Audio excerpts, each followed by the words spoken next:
Sound check.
Hey, good evening, everybody. Hold on just one second.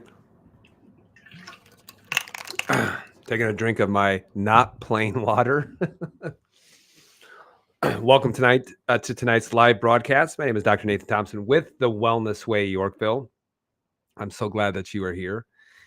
And the topic I'm going to talk about tonight is, why am I so fatigued? I got a lot of things to go over. I'm going to go pretty quickly. And if you are watching right now, make sure that you say hello. Let me also know where you're watching from. And if you are watching the replay, thank you again for watching. Just make sure you type in replay so I know that people are going back and watching as well.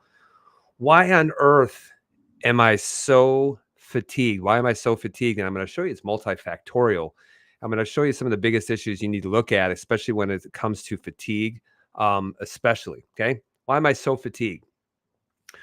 Well, this has to do with the inflammation talk, and I'm going to show you inflammation. Chronic inflammation causes fatigue.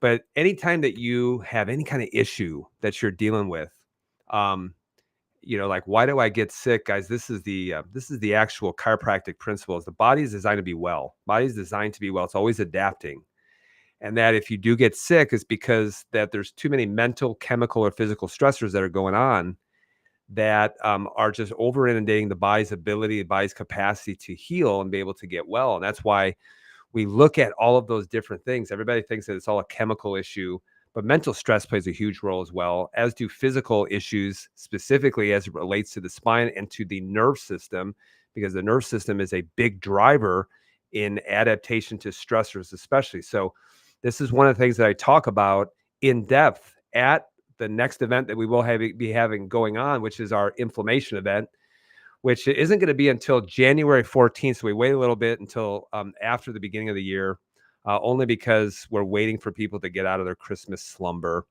because it's the holidays and people they go to sleep, they get busy, not necessarily successful, but they get busy.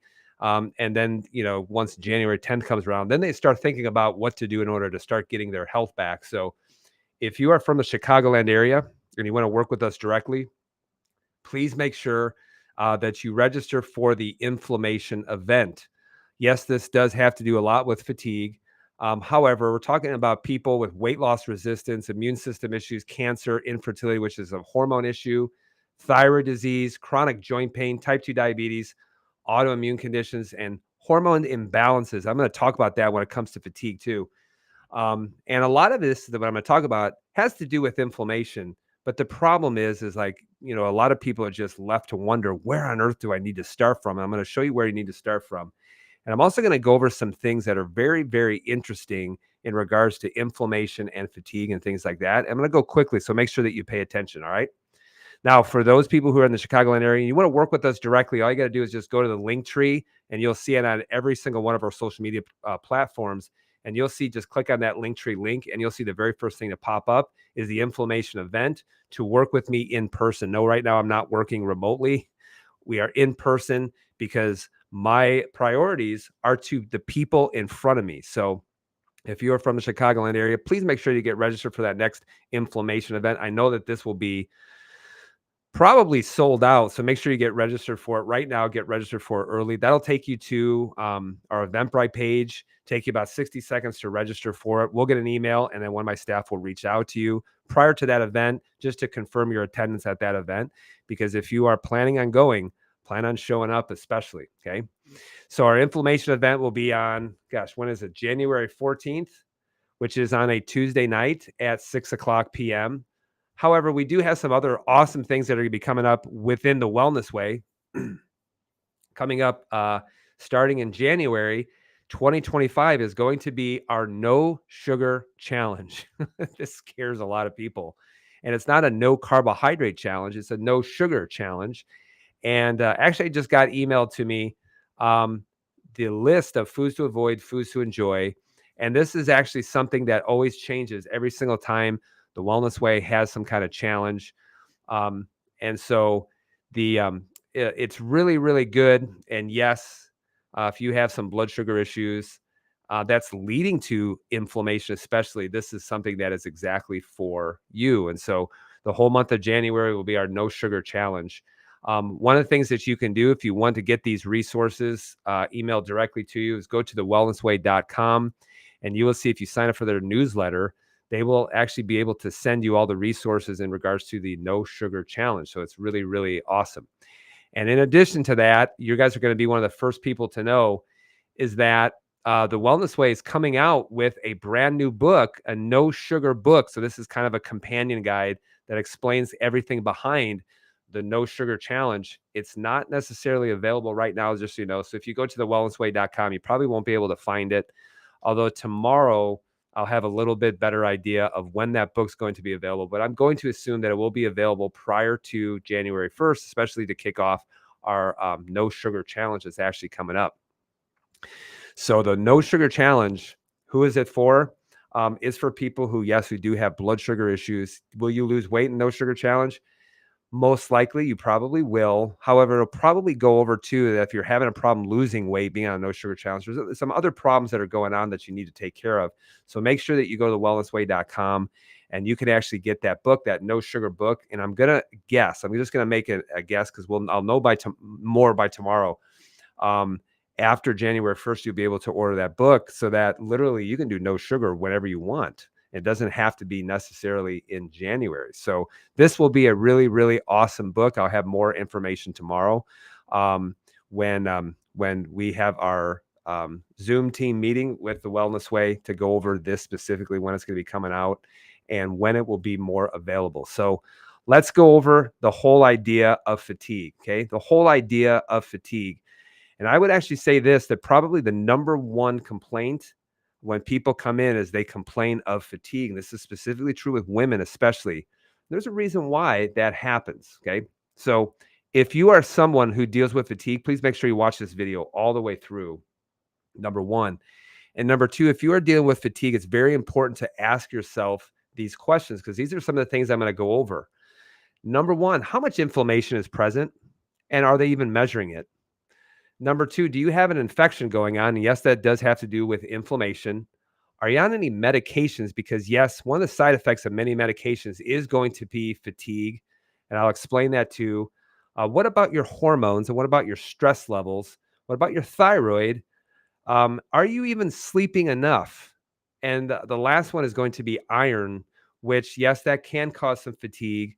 And that can cause some other issues too. But there's a reason why people do have iron deficiency or have some level of anemia that's going on. And I think it's really important to get tested, especially because it's more than just dumping more iron into the body. It has a lot to do with absorption. It has a lot to do if you're bleeding in an area that you don't know about, or if you're losing blood, you're losing excessive amounts of blood. A lot of times women will with menstrual cycle disorders and things like that. Or are you even getting the right things in order to build red blood cells, especially? So let's talk about some of these different factors. I know I have a lot of slides to go through, so I'm going to try to breeze through them as quickly as possible. But the first thing I want to talk about is anytime people are dealing with a lot of chronic fatigue, I first want to look for inflammation. And a lot of times people just don't understand inflammation. And inflammation is the response of the immune system from some kind of foreign invader. And when you think about what activates the immune system, it comes from a foreign protein. from a foreign protein. So the job of the immune system is to eliminate foreign proteins. So that might be a bacteria, might be a virus, it may be a food, it may be some kind of toxin or a protein that doesn't belong there. But when I show you this, you can look at high amounts of barrier inflammation on a stool test, and it's known as fecal secretory IgA. And you can see in this person that it was through the roof. And this was actually a young girl. Her main complaint was that she struggled with fatigue, lots of flushing of the skin and fatigue, and a lot of gastrointestinal issues. And when you look at this, you can see that she's got a very high inflammatory response. And it's not the body messing up, it's the body actually responding to a lot of different proteins. And this is a classic example. You'll see this quite a bit when people have leaky gut. I mean, this person had a tremendous amount of food allergies, poor digestion, high amounts of stress, and things like that. And once she started getting that under control, lo and behold, lowered down the inflammation and her energy started to come back. So you have to look for inflammation. Now, sometimes it can be coming from a lot more sources than just the gastrointestinal system. And this is a lab of someone who had a lot of chronic fatigue that was going on. And I knew it was just a little bit more it needed to be a little bit more in depth than just looking at a stool test. Excuse me. So when you look at this, you can actually see from her blood testing that there was a lot of issues regarding her liver. So she had a lot of issues with fatty liver, liver toxicity. You can see that her stored iron is through the roof. And that's actually one of the telltale signs. If your stored iron, known as ferritin, is through the roof, then one of the things you're probably dealing with is either an active infection, number one, or number two, you're dealing with fatty liver. But then you look at her C-reactive protein, which doctors don't even measure this very often, very, very high. And in fact, anything over 3 puts her at a very high risk for heart attack and stroke, irregardless of whatever her cholesterol levels are at. Then you can see very low vitamin D. And then you can see, all right, you can see that her thyroid was having a really hard time being able to produce enough hormone. But then you also see the presence of thyroid antibodies, which means there's some destruction that's actually taking place. Interestingly enough, you can see pregnenolone, which is like the mother of all hormones. You can see it's very, very low. And when she's got very high cholesterol, but very low pregnenolone, then one of the things that I'm saying is, man, there's a hard time with the body being able to manufacture hormones even. So you're going to see all these hormones low. And by the way, one of the things that can help with this is known as coleus, Coleus, coleus. Okay. So if you look at this, you can see there's multiple factors that are involving her fatigue and low energy. Some of them is inflammatory. Some of them is due to low vitamin D levels. Some of them is actually due to hormone levels. Yes, her thyroid and the inability to be able to build and manufacture a hormone response. Now, when I talk about inflammation, this is why, guys, this is so important. If you are suffering with fatigue and things like that, you need to know, where on earth is this inflammation? Where is it coming from? And it takes me back to this Frontiers in Immunology 2019, about 5 years ago. Here's the title of it. Okay. There's a lot that I agree with, but I'm going to disagree with their conclusions. And I'm going to tell you why here in just a second. So the title of it is The Role of Inflammation in Depression and Fatigue. What's interesting is that how many people that are dealing with depression, have they ever linked it to any kind of inflammation and things like that? But here's what they talk about. Excuse me. Glad I brought my water. Depression and fatigue are conditions responsible for heavy global societal burden. Yep, absolutely. Especially in patients already suffering from chronic diseases. So they actually say it right there. The people with the highest amount of inflammation, depression, and fatigue are people suffering from chronic diseases. And this just goes down to is how we doing when it comes to quote unquote managing that. It's just to throw a medication at people and hope. And if it doesn't work, then you just do another one. If it doesn't work, you do another one. If that doesn't work, the doctor just looks at you, says it's all in your head. Just go home. Okay. While many factors play a role in the development of depression and fatigue, very true, both have been associated with increased inflammatory activation of the immune system, affecting both the peripheral and the central nerve system. Very true. So not only can inflammation affect the peripheral nerve system, which is going to involve like your extremity, your legs, things like that, but can also affect the central nerve system, which is going to be your brain, which has a role in depression. Okay. Here's what they say. Higher levels of baseline inflammation predict lower treatment efficacy for most treatments. So if you're suffering with depression, but you remain very, very inflamed, they're like, well, the treatment's not going to be very effective for it. Um, and that's why dealing with some of the sources of inflammation are so important. These results show strong support for the hypothesis that depression and fatigue are associated with an increased activation of the immune system, which may serve as a valid target for treatment. Okay. So if you want to be happier, if you want to get your energy back, then start handling inflammation. But I love how they say that which may serve as a valid target for treatment. And you know what they're talking about? They're not talking about fixing a lifestyle, fixing where the inflammation is coming from. They're probably talking about going on steroid medications in order to lower down the inflammatory response, especially. They're talking about new and novel drugs and not about getting to the multi causes that this actually could be representing. Okay. So, inflammation, yes. Number two, what I talk about is infection. So, yes, infection does lead to inflammation. Okay. Just so you know that. So, infection leads to an immune response, which leads to inflammation. So many people talk about inflammation, like certain foods are going to cause inflammation, and just take a bunch of turmeric and ginger. And I'm like, you really don't understand what inflammation is. So, I want you to think of this.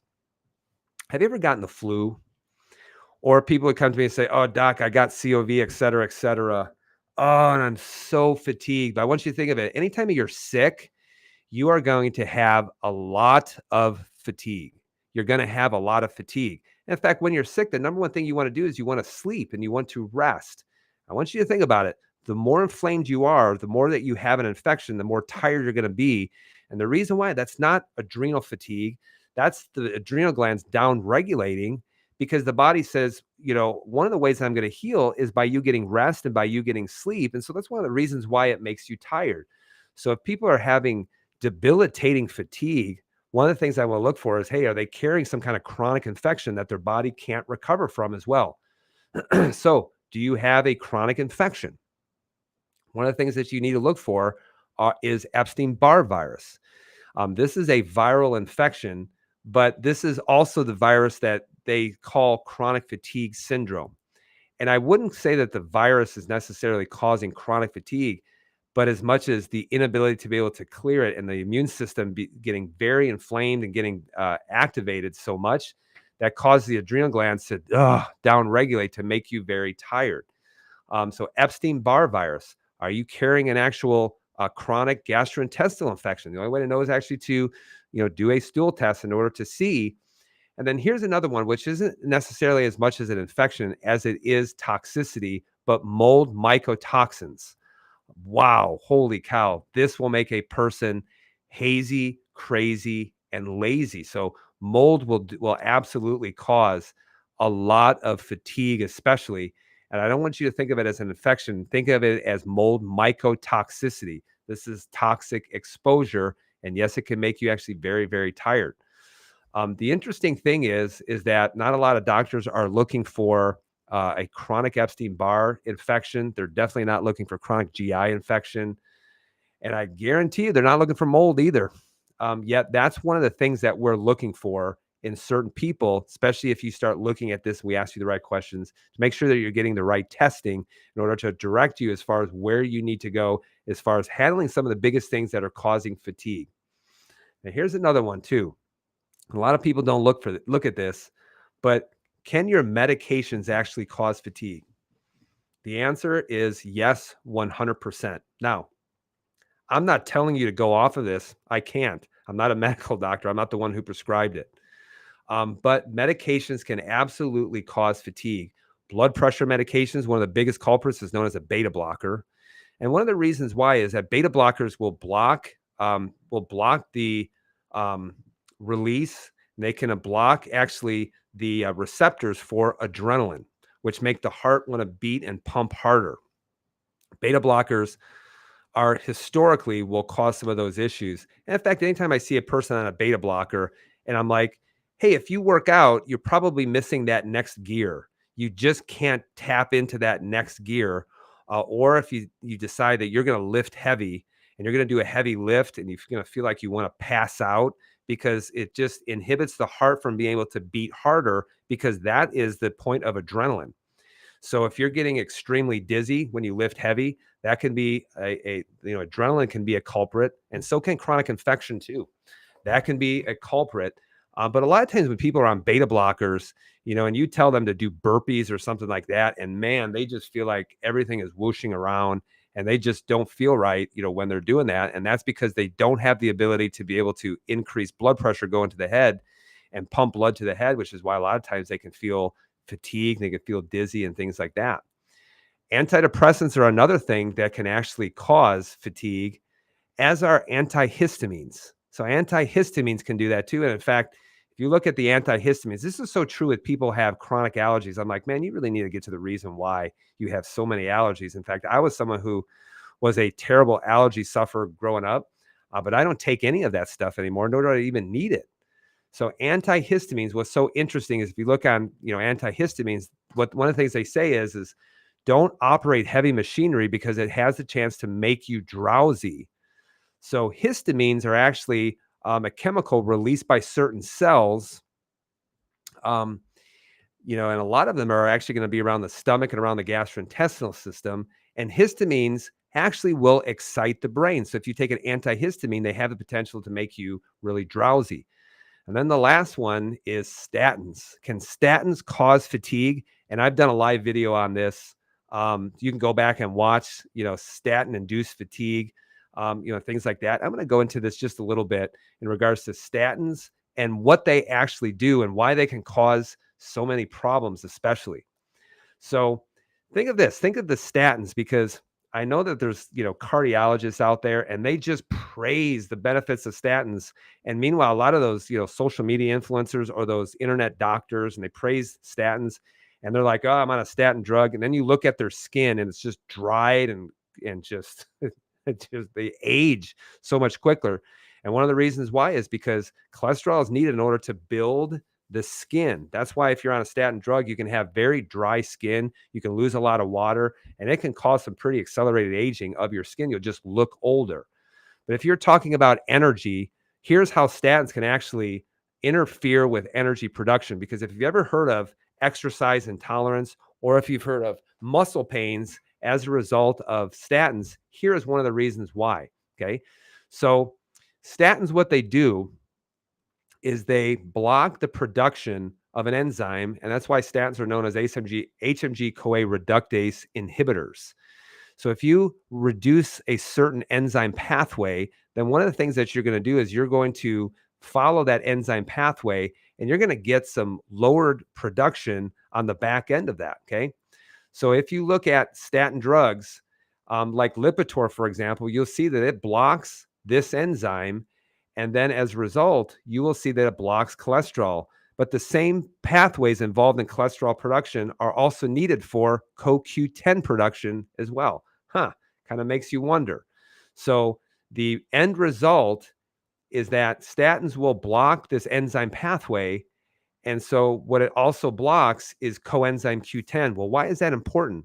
Because coenzyme Q10 is actually abundantly found within the mitochondria of every single cell. And when you start blocking it, you start blocking the production of CoQ10, which if you look at the Krebs cycle, go back, that was just an absolute nightmare of a class. And I had to take biochemistry in chiropractic school. But if you look at one of the end cycles, you need coenzyme Q10 in order to produce ATP, which is energy for your cells. So I want you to think about these statin drugs. They're going to cause deficiency of CoQ10.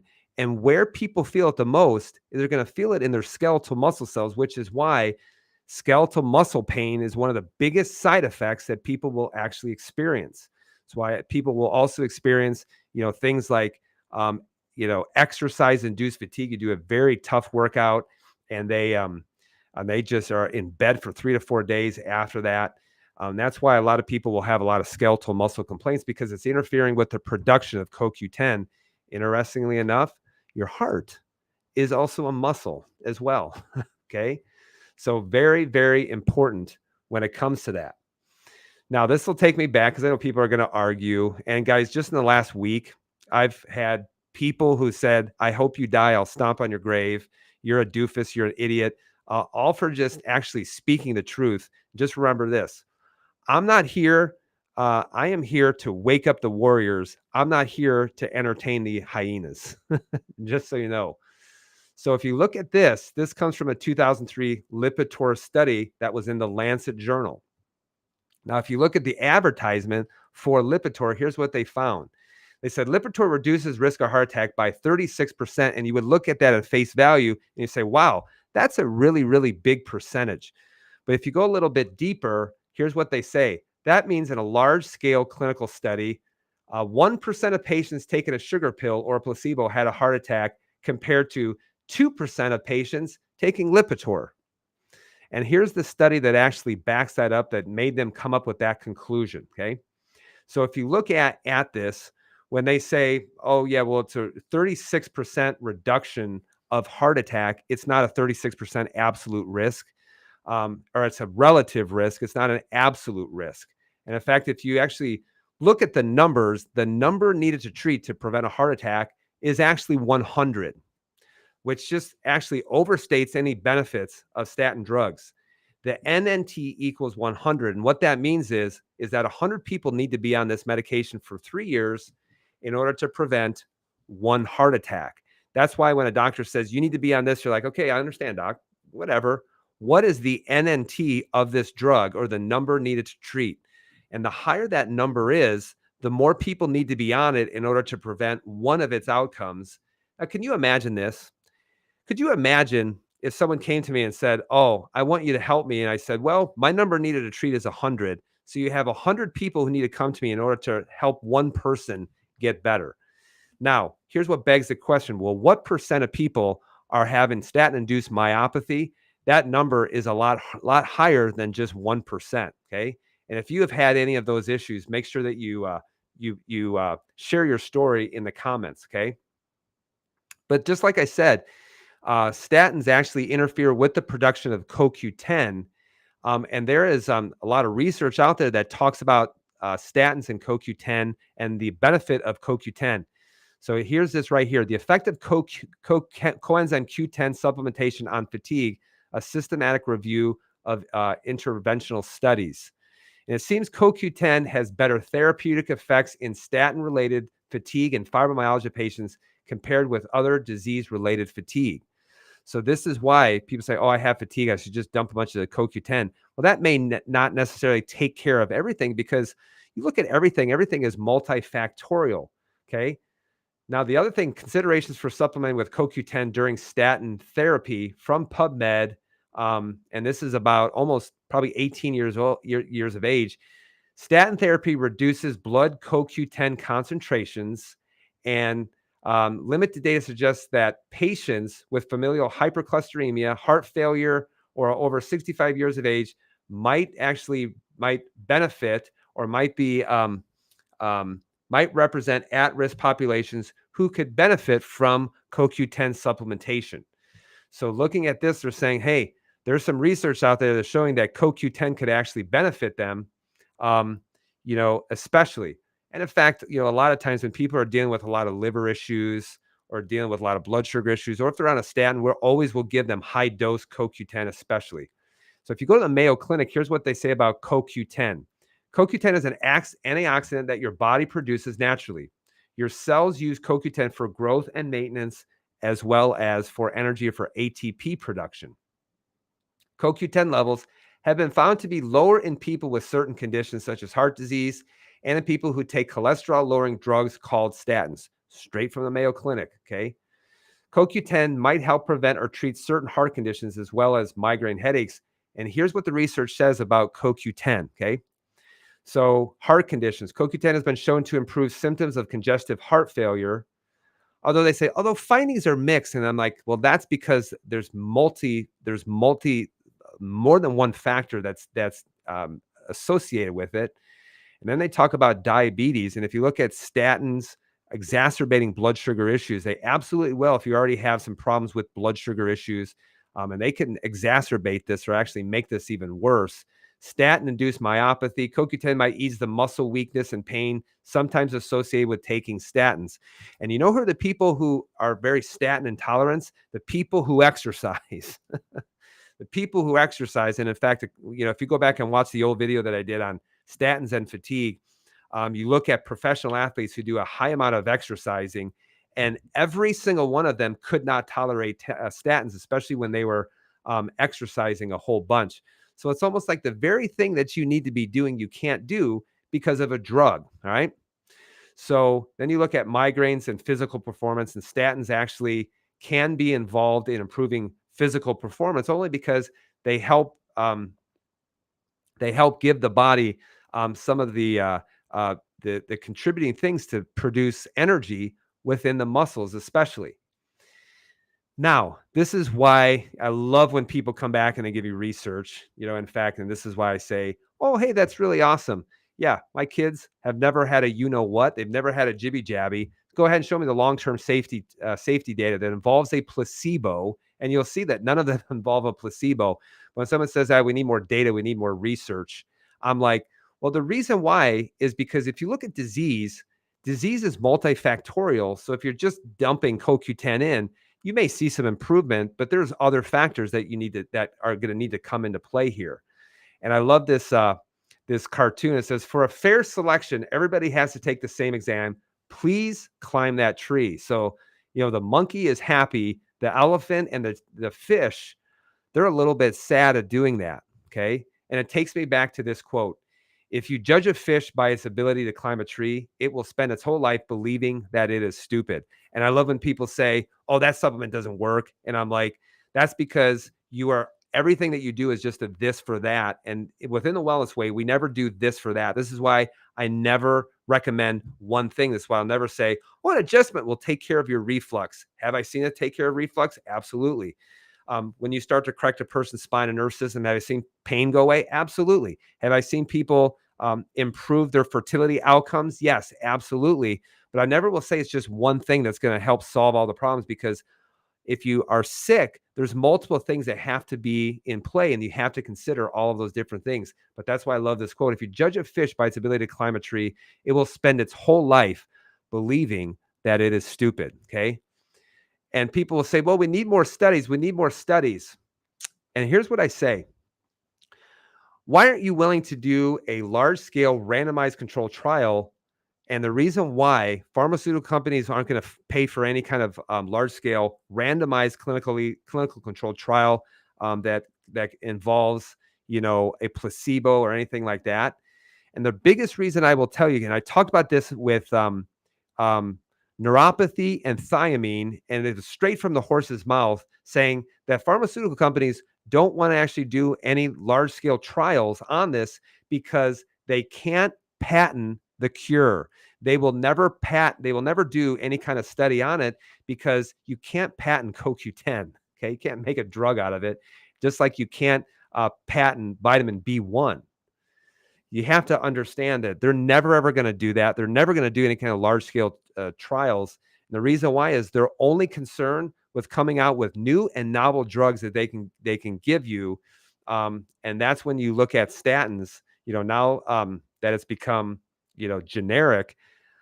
Now it's not the cash cow. So one of the things that they'll do is they'll say, well, now we can patent it for a different use. And they have done that with antidepressants and things like that. When they don't have a drug to do it, they just take the old drug and they produce a new use for it so that they can patent it for that effect, especially. But you got to understand that fatigue is multifactorial. And this is why you got to look at the body like a Swiss watch. Okay. Everything affects everything. And yes, your big toe controls your heart. Dr. Nate, you're crazy. Okay, take off your shoe, give me a hammer. I'll smash your big toe and take your blood pressure after that. Take your heart rate after that. And you'll see that it actually changes. Okay. That's why you have to look at the whole body as a whole and not as one single thing. That's why you take a statin drug, it will affect your muscular system. That's why you'll have a lot of issues with muscle spasm, muscle pain, and things like that. That's why even too, if you look at lowering cholesterol, which is actually the precursor to all of your sex hormones and how it can affect your endocrine system, specifically when you're talking about testosterone production or building a healthy sex hormone response, because cholesterol is at the base of all of those things. And yes, it even can affect your skin. And in fact, if you don't believe me, go ahead and look at your skin, because you'll see dried out skin with cholesterol, because your skin needs cholesterol in order to produce a healthy barrier. If you're not getting cholesterol at the skin, your skin tends to dry out and you tend to lose a lot of water. If you don't believe me, look at people taking statin medications for a long period of time and see how quickly their skin ages as a result. But you know what's interesting is that there's no doctors right now that are actually looking at this as a whole system. And in fact, if you have a skin issue, you go to the skin doctor.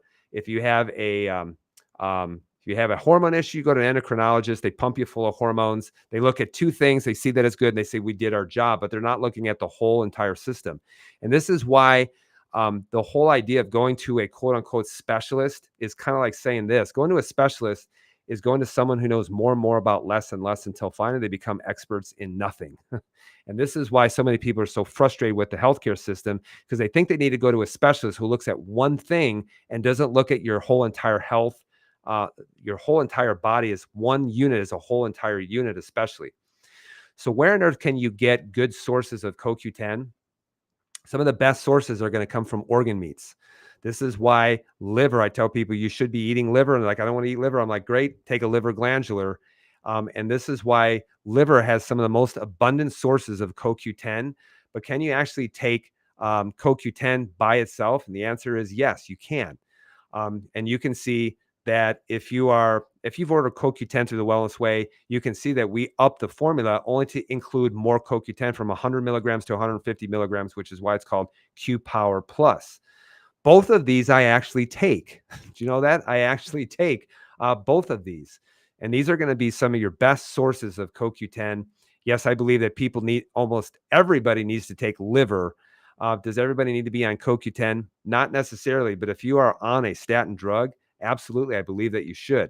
And here's what you can do. If you go to Linktree, and I don't do this very often, but if you go to Linktree, and you will find on there the Wellness Way store, just go ahead and click on that link, and that will take you. You can get liver and you can get CoQ10, and then create an account. And then if you use that code 5058, that will just say that, hey, Dr. Thompson said that he authorized that, and that's okay.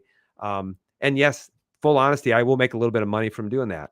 Not very much, not like, what they say that you do, but the biggest thing is if you are suffering, I'm like, I don't want you to suffer anymore. And you would be amazed how many people you just start getting some liver in, and you know what they say? Gosh, my night vision is so much better. Why is that? I'm like, because liver is one of the highest sources of retinol, which is a form of vitamin A. It's the active form of vitamin A. So just go there. You'll be able to find it, click on that, and you'll be able to get it and ship directly to your house as well. But I want you to say this: all disease is multifactorial, guys. If taking a supplement improves your symptoms without any kind of testing, then you're just a blind squirrel that found a nut. And I don't want people to be that. I don't want them to be the blind squirrel that happens to find a nut. And this is why, if you are truly deficient, you will notice a change in physical symptoms if you are truly deficient. But there's a lot of people that are just dumping 19,000 things in, hopefully it gets better, and they never got any testing and actually to confirm whether someone needs it or not. And this goes back to this individual. You can see, and I showed you these labs, with fatigue, fatty liver going on, high inflammatory response, C-reactive protein. This will elevate in the presence of infection. This will also elevate if a person is carrying an elevated amount of body fat as well, low vitamin D, and you can see thyroid issues and a very poor hormone response as well. So the inability to be able to build certain sex hormones as well. So going on to this as well is what are some of the things that can cause fatigue? Hormones and stress. Okay. So you have to ask the question, am I in menopause? Now, here's the thing, guys, with menopause is that everybody thinks that menopause is some kind of disease, and it's not. Menopause is a transition, and it's not meant to be just absolutely debilitating. Although, you know who has the hardest time with menopause? People who already have problems and they go into menopause and it just makes it worse. So what are if you're in menopause, then you need to make sure that you're going through going through that. But that's why so many women with menopause, they have so many issues that are going on, and they had issues with their fertility cycle, fatty liver, problems with hormone conversion, not having a gallbladder. And then menopause just knocks them. It just slaps them across the face, and then you'll see it gets much worse.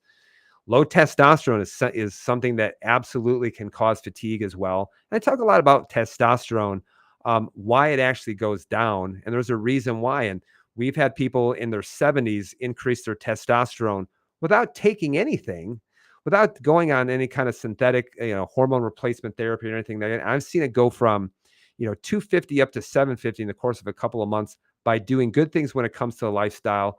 What's your cortisol rhythm at? And I've talked about cortisol rhythm, which is your awakening cycle. Cortisol should go at its lowest at nighttime in order to help you to go to bed. And it should naturally elevate in the morning in order to wake you up. And if you need 19 alarms just to wake up, just to get back to tired, you have a problem with your cortisol rhythm, especially. Cortisol is not a bad hormone. If you were low in cortisol, you wouldn't be able to get out of bed. But a lot of people's rhythm is way, way off, which is why at nighttime they're tired, but they feel wired. And then in the morning, they feel absolutely exhausted. Thyroid hormones can play a role. And then the other thing too is your blood sugars and your A1C can absolutely cause a lot of fatigue. And the reason why is chronically elevated blood sugars will cause a lot of damage to things that have, like proteins and soft tissues, which is why it affects the vascular system so much, which is why it affects anything with soft tissue, the vascular system, joint capsules, kidney function, and things like that. The more damage that you're actually getting from having high blood sugars, the more it's going to cause an inflammatory response. And this is why when people have blood sugar issues, historically, they have a very high inflammatory response, a lot of inflammation due to a lot of tissue damage that's taken place. And as one of the things I want to go over with hormones is this. Everybody wants to blame their hormones, but hormones may make you feel tired, but they're really not the reason why you're sick. Everybody wants to blame hormones, but hormones are just messengers. Hormones are just responders, and they're responding to inflammatory triggers, which is why it's so important to know some of the things that can be causing inflammation, especially. Another thing, too, that you have to start getting under control is going to be your sleep. Your sleep. Now, since last year, one of the things I've wanted to work on to make it a whole heck of a lot better was my sleep, which is why I have averaged 8 to 9 hours of sleep every single night since January 1st. And that's just a non-negotiable. And that has helped me a ton. But if you look at sleep, what is the purpose of sleep? It's to repair. Okay. And who needs more sleep, men or women? And yes, it's women. That's just a physiological fact, is women need more sleep. But so many times we skimp on sleep, but we don't realize this is how our body repairs. This is how our body recovers. So, and this is how our body during sleep, releases a repair hormone known as melatonin. No, it's not a sleep hormone. It's a repair hormone.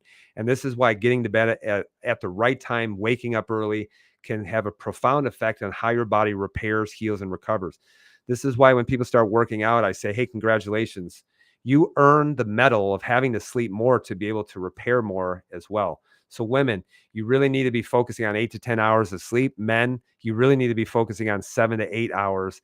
And if you are working out, sometimes people need more than that as well. You really need to focus on getting better sleep, which is why in the Wellness Way, we did a whole sleep challenge. You may say, help, Dr. Nate, I can't shut off my brain. Well, if you're having a hard time or you're waking up at 2 or 3 in the morning and you can't get back to sleep, it's usually a blood sugar issue. It's usually a stress hormone issue, or you have very poor GABA reception. There's certain different types of neurotransmitters that help to shut the brain off. They are known as gamma aminobutyric acid. And you also need, not only do you need those neurons to be able to produce it, but you also need the receptors to be receptive for it to be able to shut down the brain. But I will tell you this, if you can help with stress, I guarantee that will help. Stress and blood sugars are some of the biggest thing of why people just can't shut off their brain anymore, or are not getting good quality of sleep or good depth of sleep, especially. I know I said something about iron. I want to talk about this just briefly. Being low iron, can it cause fatigue? I'm like, yes, it can. And just think of this, is that iron is one of the things needed to carry oxygen to your tissues. and to the brain and things like that. And so the most abundant source of iron is going to be organ meat. I know a lot of people are taking some kind of like, iron supplement, and it causes problems with constipation and things like that. So the most abundant source of iron is going to be organ meat. Yes, and that can be found in spleen. And so that's why sometimes I'll give people, an immune glandular or a blood sugar glandular, or even an immune glandular that has a lot of spleen in it, only because that's the most abundant source. It's the highest amount of iron that's coming from food. But here's what's so interesting. If you have a problem with chronic low iron or anything like that, then I would be actually looking at a couple of things. Number one, you might not be able to absorb it very well. You may just not be getting enough iron, but also you need adequate stomach acid to be able to absorb the iron. You might be excessively bleeding, which could be related to your menstrual cycle, to the gastrointestinal system.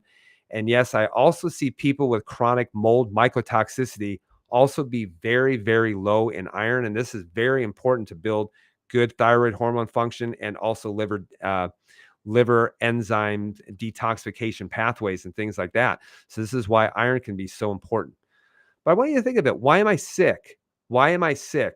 We always say the body is always adapting. The natural response of the body is to be well. And if it can't, then there's going to be too many mental, chemical, or physical stressors. Guys, this is the whole idea of chiropractic. It just so happens that so many people just look at physical stressors, or that there's a lot of chiropractors who are just kind of intellectually lazy. They don't want to get into it a little bit more, and they just deal with it, with just the adjustment. And I'm like, well, that's fine, but don't oversell the adjustment for something that it's not, because you could have a perfect spine, perfect nerve system, and still suffer with a lot of chemical issues and a lot of mental stress and things like that. All of them are critical. All of them are important. And I think everybody needs to be working on all of those three, because you can't just neglect one without it affecting the whole entire Swiss wash. So go back and ask yourself, how much inflammation is present? Is anybody even measuring it? Do you have any kind of infection that's going on? Is anybody even measuring it? Are you on any medications? Have they even gone over the medications that you're on, and the potential that these could cause chronic fatigue? Like, yes, statin medication, beta blockers, and things like that. Has anyone ever measured your hormones, or actually done any testing in order to look at the body's stress response? A great one would be to measure hormones in the blood, and also measure it on the urine, which would be a Dutch test. Is anybody even measuring your thyroid more than just one or two different markers like TSH and T4? Are they measuring TSH, T4, T3, TPO, TGA antibodies, thyroid binding globulin? Are they even measuring your estradiol levels? Are you on birth control that can severely affect the thyroid gland? Are you sleeping enough? Men, are you getting 7 to 8 hours? Women, are you getting 9 to 10 hours a night? Are you low in iron? Are they even measuring why you might be low in iron as well? You got to consider all those different things, especially when you are talking about fatigue. So what are some of the solutions that I want you to do? Number one, work with the Wellness Way doctor to get the appropriate testing. Okay. Please work with the Wellness Way doctor. Number two, also understand this: there's no magical secret formula. The secret formula is to rebuild your health. And this is why, people are like, oh, well, what was this person taking? What was their protocol? And I'll never share it with you, because that was a protocol specific for them based off of their testing. And one of the things I really want to shy people away from is just becoming the lazy supplement taker, trying 19,000 different things without getting to the deeper nuance of really what's going on, which is why it'll take me to refer to number three. Please work with a Wellness Way doctor. If you go to wellnessway.com, you will see that you can work with a provider. You can go in and search, see if there's a provider next to you. Or if you're in the Chicagoland area, we would love the opportunity to be able to work with you too. Just make sure that you get to our next inflammation event. But just remember this: on the journey towards health, it really is okay to ask for directions. All right. Don't be a man when it comes to that. But there are so many people who try to do it on their own, and they are just hell bent on trying to figure it out on their own. And I'm like, you know what? You could get from point A to point B a lot quicker if you would just stop to ask for directions. And we are the people to give you the right direction as far as what you need to do to get you from point A to point B as quickly as possible. Because I always tell people, why would you want to spend most of your life trying to figure it out when you're fatigued, when you have one life to live, and that one life should be spent being in great health, having energy, having not being fatigued, but having your vitality. And I want people to get it as quickly as possible and to enjoy it for as long as possible. So here's my final thought. Everyone wants to win on game day. Isn't that true? Is that, everyone wants to win on game day. Everyone wants to have incredible health. But you know what? Champions prepare to win on game day. See, no one wants the preparation. No one wants to prepare. Everyone wants to just show up and win on game day. A lot of people want to show up and they want to have incredible health. But it's truly the people that do have incredible health are the people who prepare for incredible health. And this is why, guys, your lifestyle is so important. And this is why people will come to me and I'm like, you have a good year ahead of you working on your health, which means that if they're a champion, they'll do the things necessary to be able to win on game day or reclaim their health. But you would be amazed at how many people get their health back and then they stop preparing it, which means they no longer become a champion. They were a champion for a little bit, but then they just go back to their life that caused them to get sick. So everyone wants to win on game day, but champions prepare to win on game day. And this is why I'll spend 2 to 3 hours preparing for every single live video. I don't just go in and just wing it. I go in to prepare for this because champions prepare to win on game day. That's why this is so important. And this is why, guys, if you are dealing with fatigue, one of the things I want you to do right now is go ahead and click that Linktree button. You'll see it in the description of this video. You'll see it on every single one of our socials.